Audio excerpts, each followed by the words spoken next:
جمعہ کی کتنی سنتیں ہیں مسجد میں پڑھنا چاہیے؟ صرف 2 رکعت بھی پڑھ سکتے ہیں کیا یا 4 رکعت پڑھنا چاہیے؟ تو دیکھیے جمعہ کی نماز کتنی ہوتی ہے وہ رکھ دیتا ہوں، آپ بات کو سمجھ جائیے. اب کتنی سنت وہ سب آج.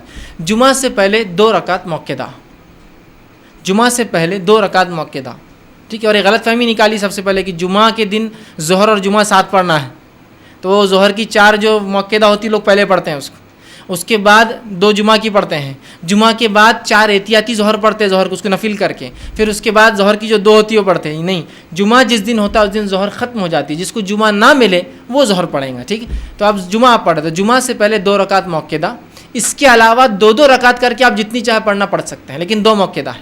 اس کے بعد جمعہ کی 2 رکعت فرض ہے، یاد رکھیے. بہت سے لوگ بولتے ہیں جمعہ کی نماز سنت ہے، فرض ہے یہ 2 رکعت. اور اس دن ظہر نہیں ہوں گی، اس لیے کہ خطبہ جمعہ 2 رکعت کی جگہ لے لیتا ہے، اس لیے 2 کرتے ہیں. 4 جو ظہر ہوتی ہے جمعہ کو 2 کیوں کی گئی؟ کیونکہ خطبہ جمعہ ایکسٹرا ہوتا ہے اس دن، ٹھیک.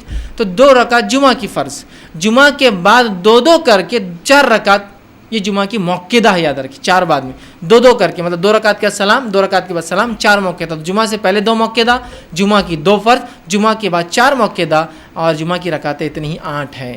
2 موقعہ، 2 فرض، 4 موقعہ، لیکن 2 سلام سے، مطلب 2 رکعت کے سلام، 2 رکعت کے بعد سلام. یہ ہے جمعہ کی نماز کی رکعتوں کی تعداد. اس دن ظہر نہیں ہے اور احتیاطی ظہر نہیں ہے، اور احتیاطی ظہر کے بدلے نفل بھی نہیں ہے.